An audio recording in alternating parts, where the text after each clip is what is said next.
most useful way of looking at what's happening in the Middle East is strategically.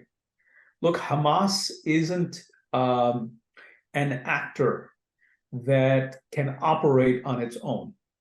And we know that the Arab states do not support it. On the contrary, you have the Arab states deeply opposed to Hamas, a clear majority of them. So there may be like Qatar that has close ties with them. But beyond Qatar, and it's more diplomatic and it's more, if you will, above the board, if you will. So they openly have Hamas leaders housed in Doha, in the Qatari capital. They provide financial assistance, but that's more of a humanitarian kind of thing for the Gaza Strip.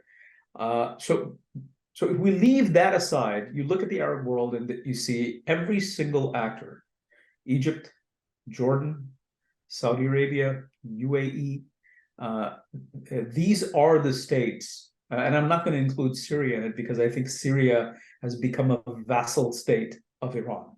I think that the Syrian president, Bashar al-Assad, isn't really a head of state anymore because of the devastation during the civil war of the country. He's survived, but he has survived in a way where he is extremely dependent on Iran and Russia.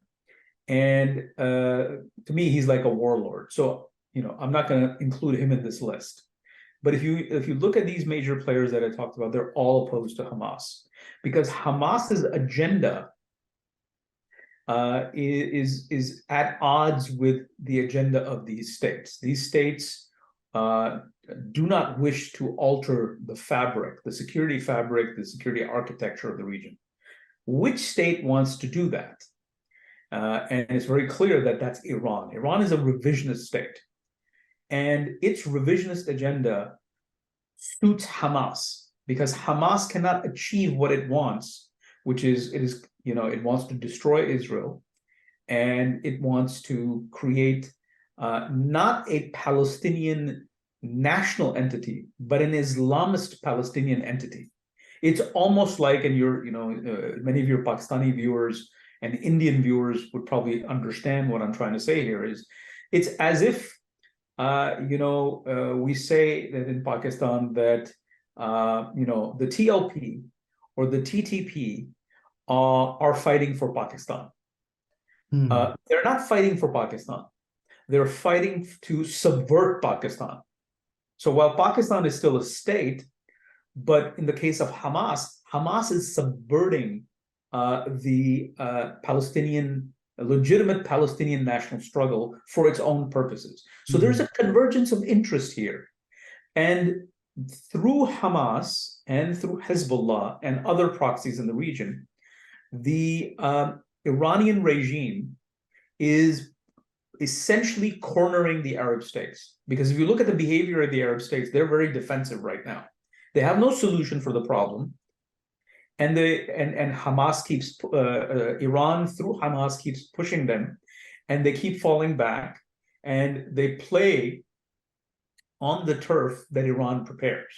So that's sort of the strategic picture here. So in other words, anybody who thinks that Hamas is, its actions are going to bring the Palestinian people closer to, self-determination, they're deeply misguided because they do not understand that there cannot be a Palestinian state in the foreseeable future because of many, many geopolitical factors, part of which is that the Palestinians are divided. And then now the Israeli public is also divided over the two-state solution. But what will happen is you won't get a Palestinian state anytime soon, but the existing Arab states, they're weakening. And this region, unless there's some intervention on the part of the United States, unless Israel can, regain the initiative, unless the Turks can come out from sort of their problems, I don't think there's anything stopping Iran right now. I mean, there are no arresters in Iran's path. So, Dr. Bukhari, then there is an issue a little bit here. So, granted, what you say, I understand what is what you just explained, but problem is here. Do you think then that by going to, I mean, we know that it was a massacre in Israel. I mean, when Hamas came, I mean, they killed innocent people. But I mean, you and I can argue, okay, Israel also did that time to time, but that does not justify that one militia goes there and massacre innocent people who have nothing to do. But in response, which is like 4 or 5 times more. So, in one sense, do you think that Israel is playing in the, and United States and Britain, playing in the hand of Iran, Hamas, some kind of nexus, if you will? Oh yeah, I mean, look, uh, it's like a trap. It's a trap set by Iran and its allies. Because think about it, states that seek stability, states that seek to preserve, the broader order, okay, or reform it, okay, are always going to be playing defense.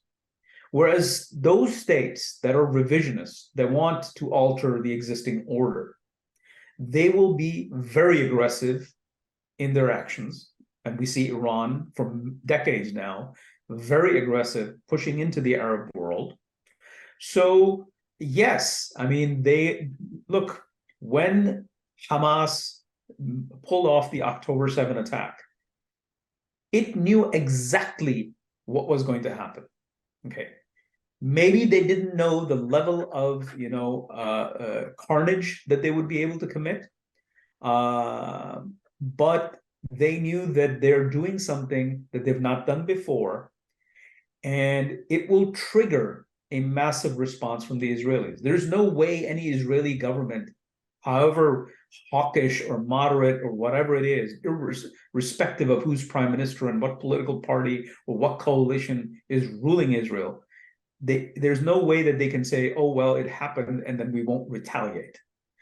And I'm saying Iran and Hamas want Israel to retaliate because it creates the conditions in which they can advance their cause. Mm-hmm. So, yes, to answer your question, it's a trap. And for Israel to go in, it's a conundrum. Neither can you not go in, and neither can you go in. And when you go in, you will cause the deaths of countless innocent Palestinians, and you will then basically inadvertently advance the agenda of Iran and Hamas. It's a conundrum. It is a massive strategic conundrum, and there is no good solution for it.